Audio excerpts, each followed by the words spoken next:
Desire. It's the starting point of all achievement. In this chapter, Napoleon Hill reveals that a burning desire is the foundation of all success. Without it, your goals remain distant dreams. Hill outlines a 6-step method to transform desire into its financial equivalent, emphasizing that clarity and persistence are key. By the end of this chapter, you'll understand how to turn your desires into actionable plans and begin your journey toward wealth. Subscribe and continue this journey with us as we delve deeper into the principles that can transform your life. Whatever the mind of man can conceive and believe, it can achieve. Chapter 3. Desire. The starting point of all achievement. The first step toward riches. When Edwin C. Barnes climbed down from the freight train in West Orange, New Jersey, he may have resembled a tramp, but his thoughts were those of a king. As he made his way from the railroad tracks to Thomas A. Edison's office, his mind was at work. He saw himself standing in Edison's presence. He heard himself asking Mr. Edison for an opportunity to carry out the one consuming obsession of his life, a burning desire to become the business associate of the great inventor. Barnes' desire was not a hope. It was not a wish. It was a pulsating desire which transcended everything else. It was definite. A few years later, Edwin C. Barnes again stood before Edison in the same office where he first met the inventor.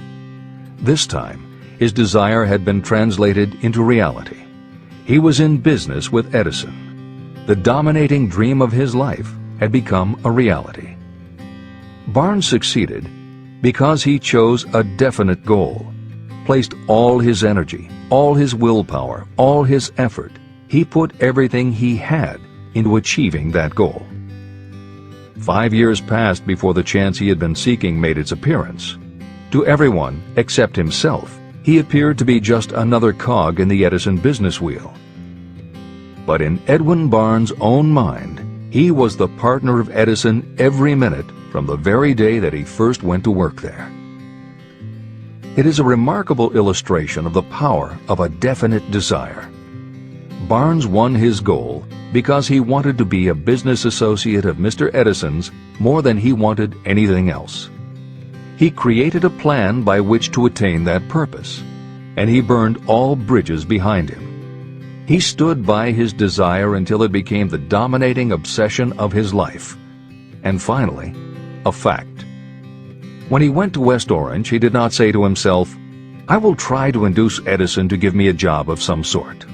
He said, "I will see Edison and put him on notice that I have come to go into business with him." He did not say, "I will keep my eyes open for another opportunity in case I fail to get what I want in the Edison organization." He said, "There is one thing in this world that I am determined to have, and that is a business association with Thomas A. Edison. I will burn all bridges behind me and stake my entire future on my ability to get what I want." He left himself no possible way of retreat. He had to win or perish. That is all there is to the Barnes story of success. Allow yourself no retreat. A long while ago, a great warrior faced a situation in which he had to make a decision that ensured his success on the battlefield. He was about to send his armies against a powerful foe whose men outnumbered his. He loaded his soldiers into boats, sailed to the enemy's country, and unloaded the soldiers and equipment. Then he gave the order to burn the ships that had carried them. Addressing his men before the first battle, he said, "You see the boats going up in smoke. That means we cannot leave these shores alive unless we win. We now have no choice. We win or we perish." They won. Every person who wins in any undertaking must be willing to burn his ships and cut all sources of retreat. That is the only way you can be sure of maintaining the state of mind known as a burning desire to win. It is essential to success. The morning after the Great Chicago Fire, a group of merchants stood on State Street, looking at the smoking remains of what had been their stores. they went into a conference to decide if they would try to rebuild or if they would leave Chicago and start over in a more promising section of the country. They decided to leave, all except one. The merchant who decided to stay and rebuild pointed a finger at the remains of his store and said, "Gentlemen, on that very spot I will build the world's greatest store, no matter how many times it may burn down." That was in 1871. The store was built. It still stands there today.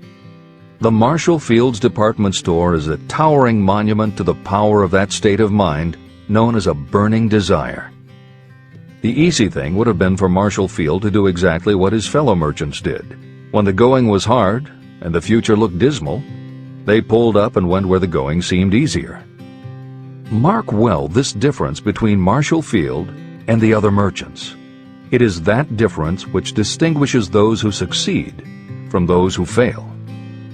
Every human being old enough to understand the value of money wishes for it, but wishing will not bring riches. Desiring riches, with a state of mind that becomes an obsession, then planning definite ways and means to acquire riches, and backing those plans with persistence, a persistence which does not recognize failure, that's what will bring riches. Editor's comments. In other of his writings, Napoleon Hill uses the term definiteness of purpose as being interchangeable with desire.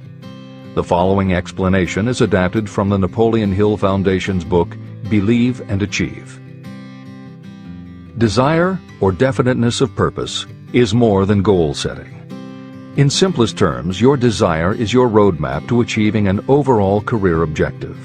Your goals represent specific steps along the way. Having a desire, or definiteness of purpose for your life, has a synergistic effect on your ability to achieve your goals. As you become better at what you do, you devote all of your resources toward reaching your objective. You become more alert to opportunities, and you reach decisions more quickly. Every action you take ultimately boils down to the question, will this goal help me reach my desire, my overall objective, or won't it? Your purpose will become your life. It will permeate your mind, both conscious and subconscious. This is the end of the editor's comments. 6 ways to turn desire into gold. The method by which your desire for riches can be transmuted into its financial equivalent consists of 6 definite, practical steps. 1. Fix in your mind the exact amount of money you desire. It is not sufficient merely to say, "I want plenty of money." Be definite about the amount. There is a psychological reason for such definiteness explained in subsequent chapters. 2. Determine exactly what you intend to give in return for the money you desire. There is no such reality as something for nothing. 3. Establish a definite date when you intend to possess the money you desire. 4. Create a definite plan for carrying out your desire and begin at once, whether you are ready or not, to put this plan into action. 5. Now write it out. Write a clear, concise statement of the amount of money you intend to acquire. Name the time limit for its acquisition. State what you intend to give in return for the money, and describe clearly the plan through which you intend to accumulate it. 6. Read your written statement aloud, twice daily. Read it once just before retiring at night, and read it once after arising in the morning. As you read, see and feel and believe yourself already in possession of the money. It is important that you follow the instructions in these 6 steps. It is especially important that you observe and follow the instructions in the 6th step. You may complain that it is impossible for you to see yourself in possession of money before you actually have it. Here is where a burning desire will come to your aid. If you truly desire money so keenly that your desire is an obsession, you will have no difficulty in convincing yourself that you will acquire it. The object is to want money. and to become so determined to have it that you convince yourself you will have it. If you have not been schooled in the workings of the human mind, these instructions may appear impractical. It may help you to know that the information they convey was given to me by Andrew Carnegie, who made himself into one of the most successful men in American history. Carnegie began as an ordinary laborer in the steel mills, but managed, despite his humble beginning, to make these principles yield him a fortune of considerably more than $100 million. Editor's comment. In today's terms, the value of Carnegie's fortune would be at least $20 billion and probably a good deal more. End of editor's comment. It may be of further help to know that the 6 steps were carefully scrutinized by the famed inventor and successful businessman, Thomas A. Edison.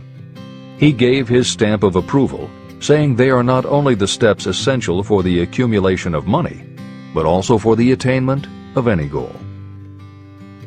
Editor's comments.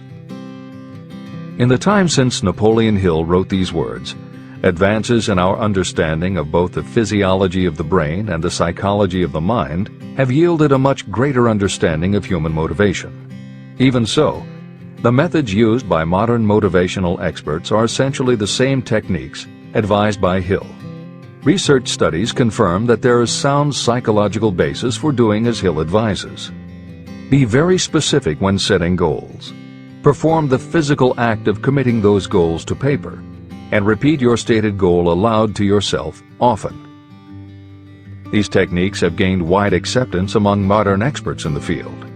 The psychological principle at work is similar to that which underlies autosuggestion and self-hypnosis, concepts that will be discussed in greater depth in Chapter 5, Autosuggestion, and in Chapter 13, The Subconscious Mind. Hill's instruction to see yourself as you will be when you have already achieved your objective is also a specific technique. Today it is commonly taught by motivational experts under the term creative visualization. In Chapter 4 on faith and in Chapter 5 on autosuggestion, Hill elaborates on his method. Before moving on, the editors would like to reinforce Hill's advice to follow his instructions to the letter. The editors know there is a tendency for the reader to assume that it is enough for them just to intellectually understand a concept. As you read Hill's 6 points, you probably found yourself thinking, sure, some people might need to write things down, but I'm not a kid, I get the idea. Or, okay, I understand that saying it out loud might help some less sophisticated people, but I already understand the point intellectually. If you feel that way, let us remind you that many of the most successful people whom you admire did not think they were too smart or too sophisticated to follow Hill's instructions. The editors would again point out that if Napoleon Hill believed the actual acts of writing and speaking your goals is important, and if psychologists and motivational experts agree, then you would be foolish not to follow this simple advice. Just do it. This is the end of the editor's comments. The steps call for no hard labor. They call for no sacrifice. To apply them does not call for a great amount of education. But the 6 steps do call for enough imagination to see and to understand that the accumulation of money cannot be left to chance or luck. You may as well know right here that you can never have riches in great quantity unless you can work yourself into a white heat of desire for money and actually believe you will possess it.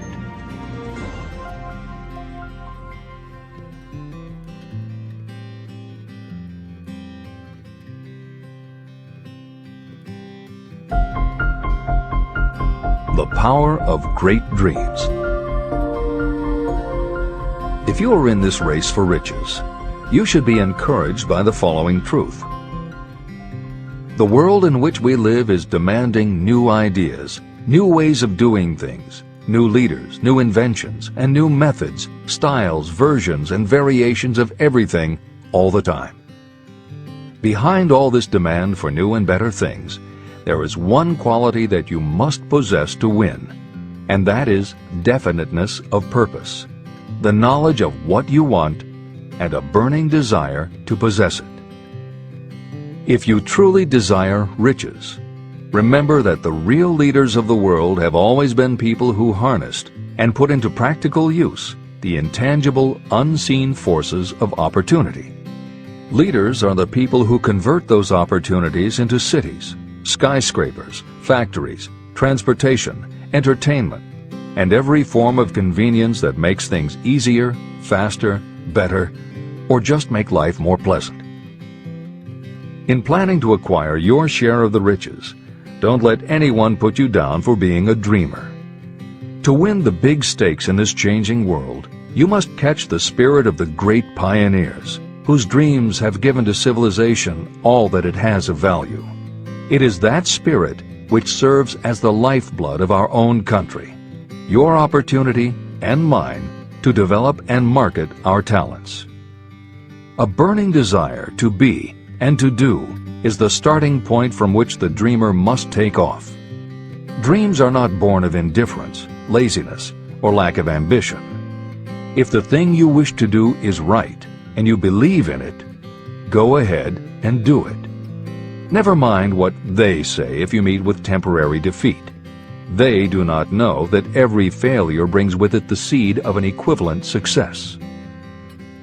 Marconi dreamed of a system for sending sound from one place to another without the use of wires. It may interest you to know that Marconi's friends had him taken into custody and examined in a psychiatric hospital when he announced he had discovered a principle by which he could send messages through the air. Evidence that he did not dream in vain may be found in every radio and television set, cellular phone, communication satellite, and every other wireless device in the world. Fortunately, the dreamers of today fare better. Today, your world is filled with an abundance of opportunity that the dreamers of the past never knew. If you doubt this is true, if you are feeling crushed because of a recent failure, you are about to learn how your failure can be your most valuable asset. Almost everyone who succeeds in life gets off to a bad start and passes through many heartbreaking struggles before they arrive. The turning point in the lives of those who succeed usually comes at the moment of some crisis, through which they are introduced to their other selves. Editor's comments. Napoleon Hill's concept of the other self is mentioned elsewhere in Think and Grow Rich, but he does not comment on it extensively. The following elaboration is taken from his later writings. You've been thinking about your losses to the exclusion of everything else. The more you concentrate on them, the more you attract other losses. Stop thinking about them and make up your mind that you are going to benefit from your experience. Whatever personal obstacles you face, you must start getting to know that side of your personality that knows no obstacles, that recognizes no defeats. Cultivate a friendship with the other you, so no matter what you're doing, you are allied with someone who shares your goals. All the philosophy and advice about persuading others will be much more useful to you if you practice it yourself. This is the end of the editor's comment. Sidney Porter discovered the genius that slept within his brain only after he had met with great misfortune. He was found guilty of embezzlement and confined to a prison cell in Columbus, Ohio. And it was there that he became acquainted with his other self. He began to write short stories. Then, while locked in his cell, he began to sell those stories to magazines under the pen name O. Henry. Through the use of his imagination, he discovered himself to be a great author instead of a miserable criminal and outcast. By the time he was released from prison, O. Henry was the most popular short story writer in the country.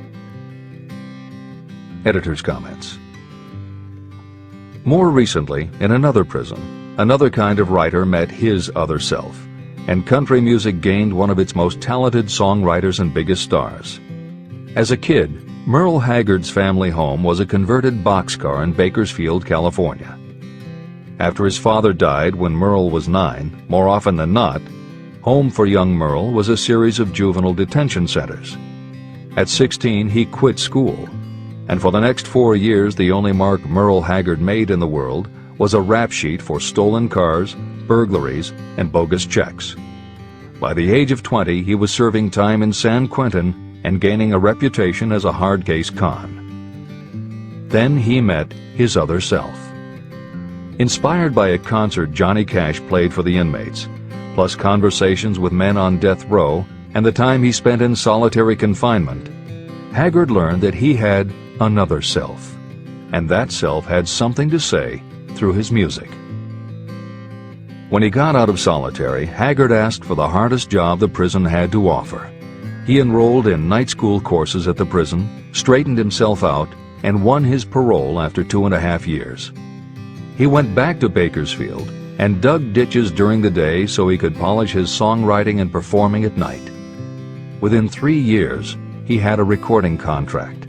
Within 5 years, he had his first top 10 hit, and has since gone on to become one of the most influential voices in modern country music. This is the end of the editor's comments.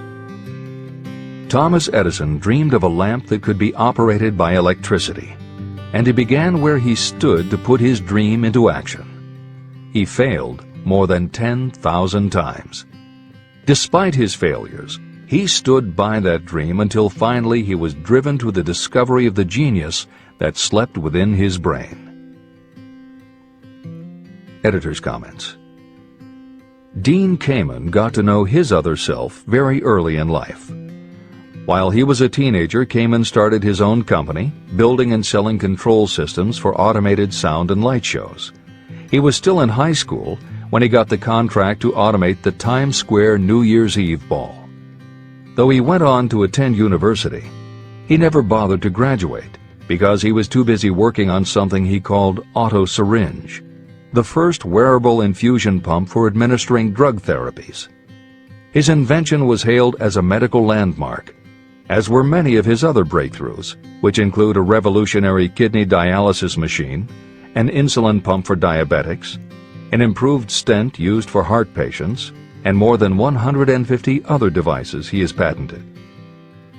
One day, seeing the difficulty a man in a wheelchair was having getting up a curb, Kamen set his mind to creating a device that would liberate people confined to wheelchairs.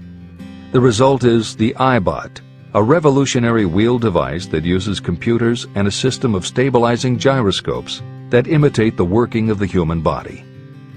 It not only goes over curbs, but it will even go up and down stairs, travel over almost any kind of rough ground, and will allow the user to raise themselves eye to eye with a standing person.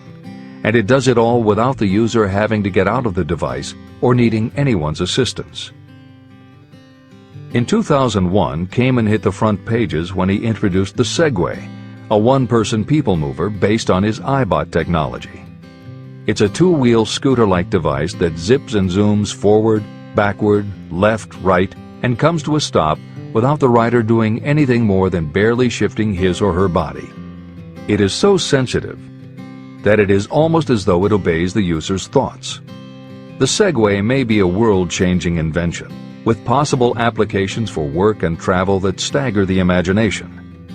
As this is being written, the Segway is already being used to navigate large warehouses and is being tested by police departments and postal employees. While traffic cops and City Hall wrangle over whether the Segway belongs on the sidewalk or the road, Dean Kamen is dreaming a new dream. This time, the dream is an invention that may literally bring light to some of the darkest corners of the earth. Kamen has developed a non-polluting electric generator that can use almost anything as fuel. But here's the extraordinary part.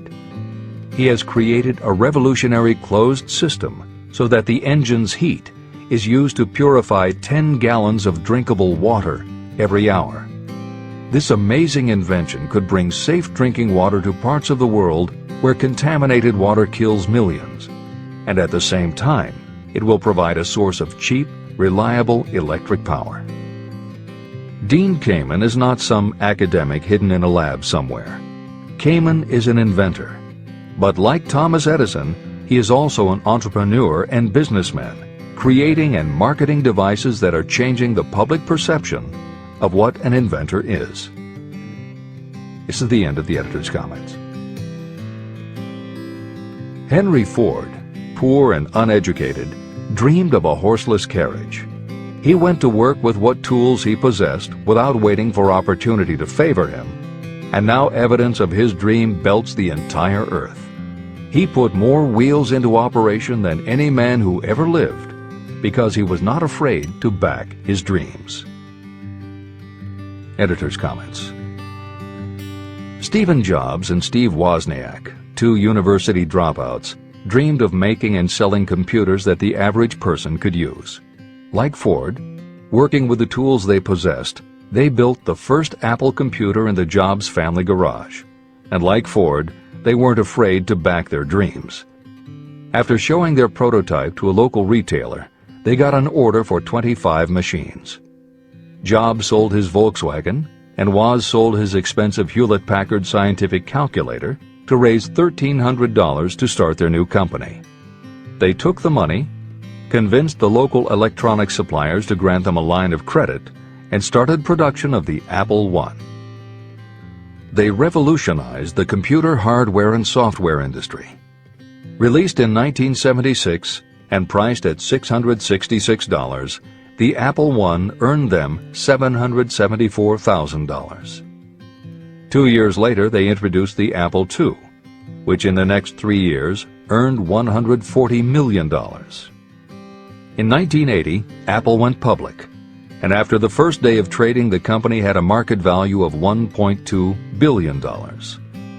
Wozniak left the company in 1981, but Jobs pushed through the development of the Macintosh in 1984. In 1985, Jobs left too, but in 1998 he came back to Apple to revitalize the floundering company with the creation of the iMac computers, the animation company Pixar, the iPod, and iTunes. In presenting stories of contemporary successes, the editors have followed Hill's style of using real people to illustrate the principles of success. But Napoleon Hill was granted a rare privilege. Unlike anyone before or after, he had the opportunity to personally meet the most powerful and successful people and learn firsthand the dreams that inspired them, the obstacles that confronted them, and how they found the courage within themselves to overcome their failures. Hill met many of the inventors and the empire builders who laid the foundations of 20th century American industry while they were still news, not history.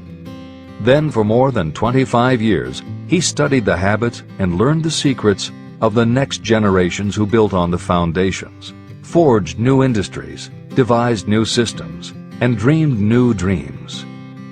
It was only because Hill was given such unprecedented access over such a long period that he was able to compare, contrast, analyze, and then formulate a philosophy of achievement based on the real stories of real people who had used these techniques to create their success. Think and Grow Rich revolutionized self-help writing, and to this day is the standard against which all motivational literature is measured. Its success also helped create the market for the thousands of business biographies that tell in detail how the dreams were born, plans were made, frustrations were faced, and triumphs achieved in every sector of modern business. And because this wealth of information is now available with little more than the click of a mouse, you can read, hear, or watch today's greatest entrepreneurs and most successful CEOs confirming in their own words the basic truth behind every one of the principles Napoleon Hill explains in this book. The products or services they sell may be different, but the story of their success is the same. Dreams, followed by failures, followed by lessons learned, then success. For every Henry Ford, Thomas Edison, or O. Henry that Napoleon Hill cites to make a point, today there is a Steve Jobs, Dean Kamen, or Merle Haggard proving that Hill's points are still valid. This is the end of the editor's comments. There is a difference between wishing for a thing and being ready to receive it. No one is ready for a thing until they believe they can acquire it. The state of mind must be belief, not mere hope or wish. Open-mindedness is essential for belief. Closed minds do not inspire faith courage, and belief. Remember, no more effort is required to aim high in life, to demand abundance and prosperity, than is required to accept misery and poverty. A great poet has correctly stated this universal truth through these lines. I bargained with life for a penny, and life would pay no more. However, I begged at evening when I counted my scanty store. For life is a just employer. He gives you what you ask. But once you have set the wages, why, you must bear the task. I worked for a menial's hire, only to learn dismayed that any wage I had asked of life, life would have willingly paid. Desire outwits Mother Nature. As a fitting climax to this chapter, I wish to introduce one of the most unusual persons I have ever known. I first saw him a few minutes after he was born. He came into the world without any physical sign of ears. When pressed for an opinion, the doctor concluded that the child might be deaf and mute for life. I challenged that doctor's opinion. I had the right to do so. I was the child's father. I, too, reached a decision. But I expressed my opinion silently, in the secrecy of my own heart. In my own mind, I knew that my son would hear and speak. How? I was sure there must be a way, and I knew I would find it. I thought of the words of the immortal Emerson. The whole course of things goes to teach us faith. We need only obey. There is guidance for each of us, and by lowly listening, we shall hear the right word. The right word? Desire. More than anything else, I desired that my son should not be deaf and unable to speak. From that desire, I never receded, not for a second. What could I do about it? Somehow, I would find a way to transplant into that child's mind my own burning desire for ways and means of conveying sound to his brain without the aid of ears. As soon as the child was old enough to cooperate, I would fill his mind so completely with a burning desire to hear that nature would, by methods of her own, translate it into physical reality. All this thinking took place in my own mind, but I spoke of it to no one. Every day I renewed the pledge I had made to myself that my son should not be deaf. As he grew older and began to take notice of things around him, we observed that he had a slight degree of hearing. When he reached the age when children usually begin talking, he made no attempt to speak, but we could tell by his actions that he could hear certain sounds slightly. That was all I needed to know. I was convinced that if he could hear, even slightly, he might develop still greater hearing capacity. Then something happened that gave me hope. It came from an entirely unexpected source. We bought a phonograph. When the child heard the music for the first time, he went into ecstasies. He promptly appropriated the machine. On one occasion, he played a record over and over for almost 2 hours, standing in front of the phonograph with his teeth clamped on the edge of the case. The significance of this did not become clear to us until years afterward. At the time, we had never heard of the principle of bone conduction of sound. Shortly after he appropriated the phonograph, I discovered that he could hear me quite clearly when I spoke with my lips touching his mastoid bone at the base of the skull. Having determined that he could hear the sound of my voice plainly, I began immediately to transfer to his mind the desire to hear and speak. When I discovered that my son enjoyed bedtime stories, I went to work creating stories designed to develop in him self-reliance, imagination, and a strong desire to hear. There was one storyline in particular that I emphasized over and over. Every time I told it, I gave it some new and dramatic coloring. These stories were designed to plant in his mind the thought that his affliction was not a liability, but an asset of great value. As a result of my studies and personal experience, I firmly believe that every adversity brings with it the seed of an equivalent advantage. However, Despite my beliefs, I must confess that I did not have the slightest idea how this disability could ever become an asset. He won a new world with 6 cents.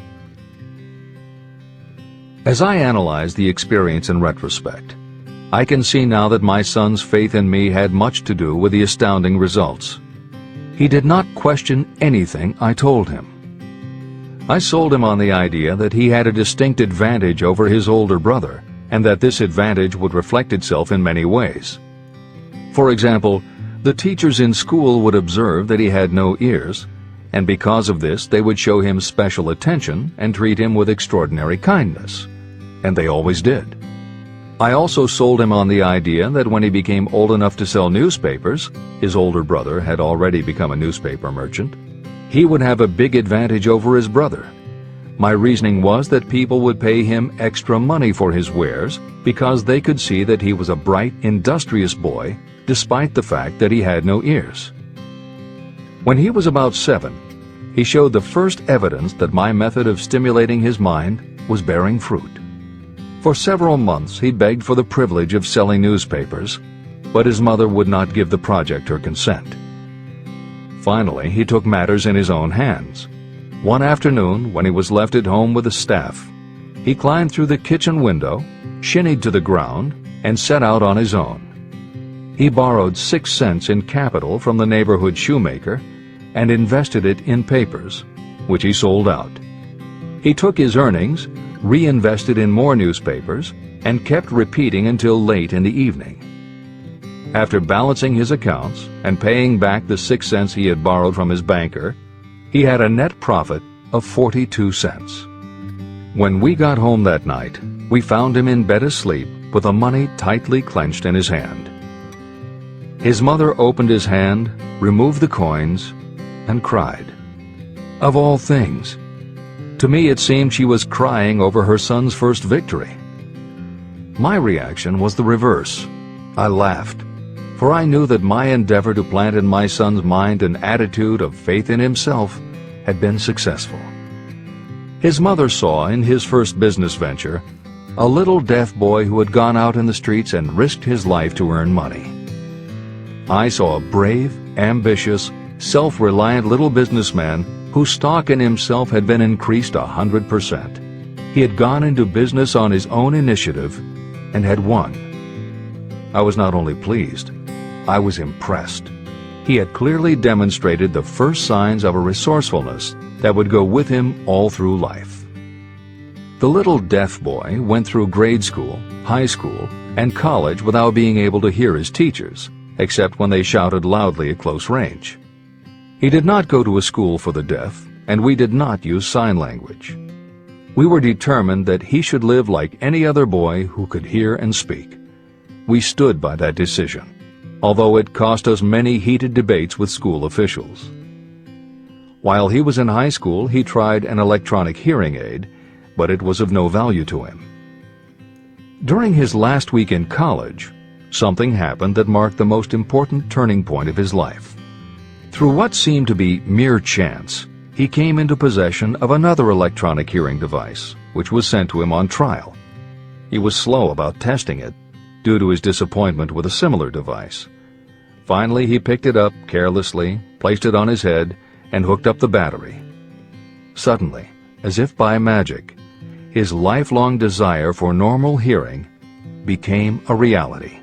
For the first time in his life, he heard practically as well as any person with normal hearing.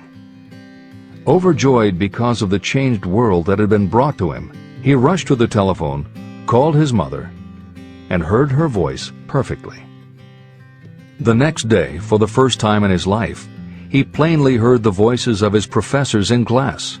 For the first time in his life, he could converse freely with other people without them having to speak loudly. Truly, he had come into possession of a changed world.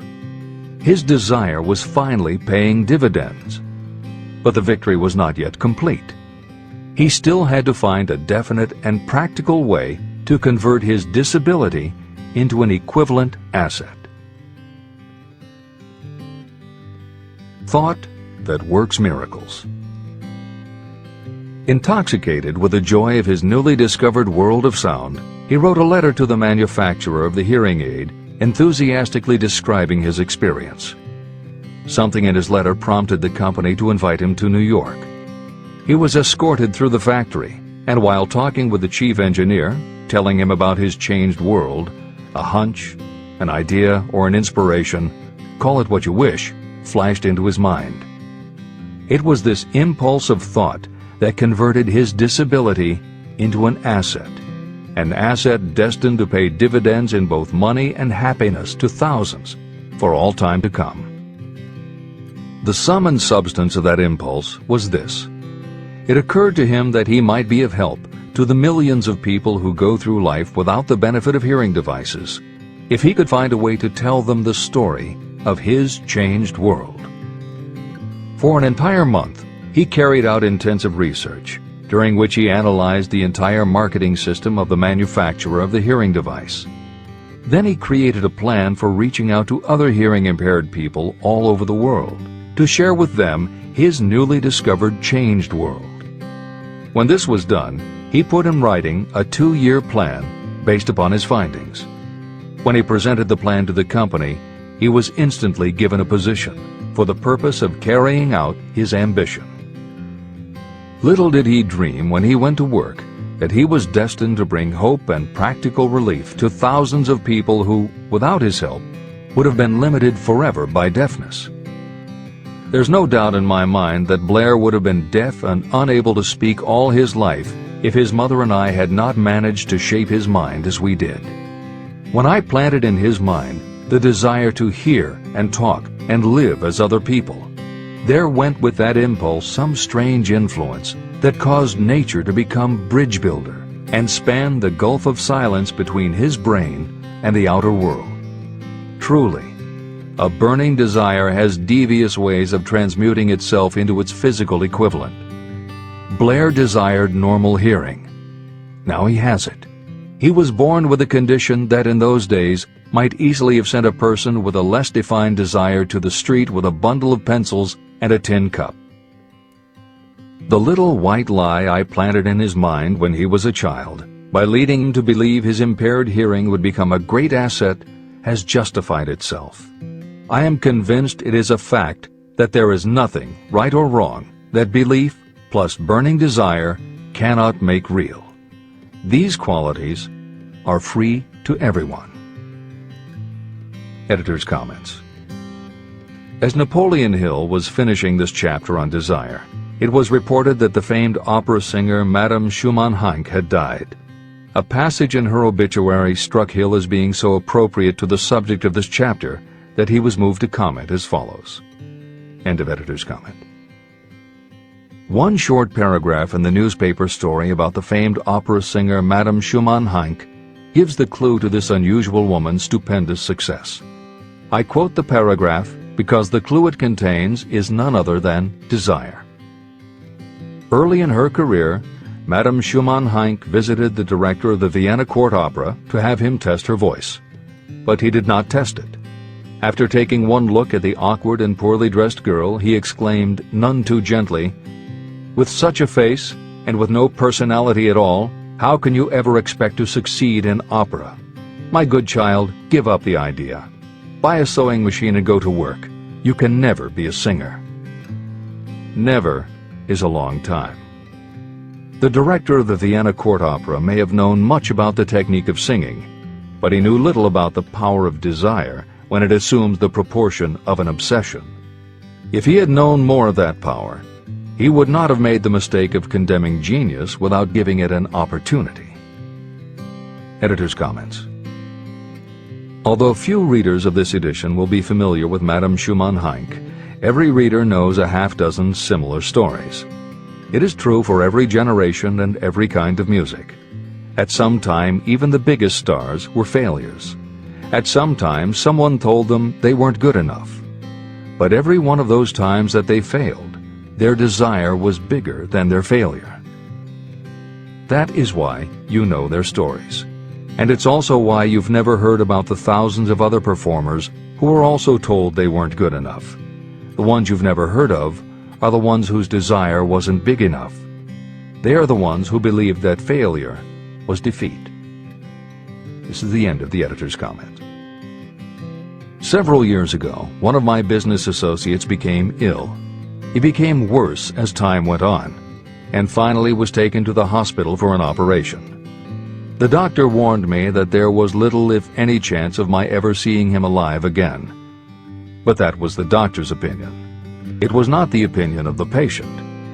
Just before he was wheeled away, he whispered to me, "Do not be disturbed, Chief. I will be out of here in a few days." The attending nurse looked at me with pity. But the patient did come through safely. After it was all over, his physician said, "Nothing but his own desire to live saved him. He never would have pulled through if he had not refused to accept the possibility of death." Editor's comments. By the 1980s, the phenomenon that Napoleon Hill wrote about in the preceding paragraph was embraced by a growing segment of the population. Among the adherents were numerous medical professionals who incorporated the concept under the term the body-mind connection. And by the turn of the 21st century, the belief that the mind can manifest physical changes in the body had become a part of mainstream medical practice. In Chapter 5, Autosuggestion, you will find further comment on the medical aspects of having a burning desire. This is the end of the editor's comment. I believe in the power of desire backed by faith in yourself, because I have seen this power lift people from lowly beginnings to places of power and wealth. I have seen it rob the grave of its victims. I have seen it serve as the medium by which people staged a comeback after having been defeated in 100 different ways. And I have seen it provide my own son with a normal, happy, successful life, despite nature's having sent him into the world without ears. How can you harness and use the power of desire? The first part of the answer is in the technique at the beginning of this chapter. You will learn more about it in the next and subsequent chapters of this book. Through some strange and powerful principle, nature wraps up in the impulse of strong desire that something that recognizes no such word as impossible, and accepts no such reality as failure. If this chapter sparked something in you, tell me in the comments. Then like, subscribe, and don't stop now. Chapter 3 is waiting for you. See you on the next video.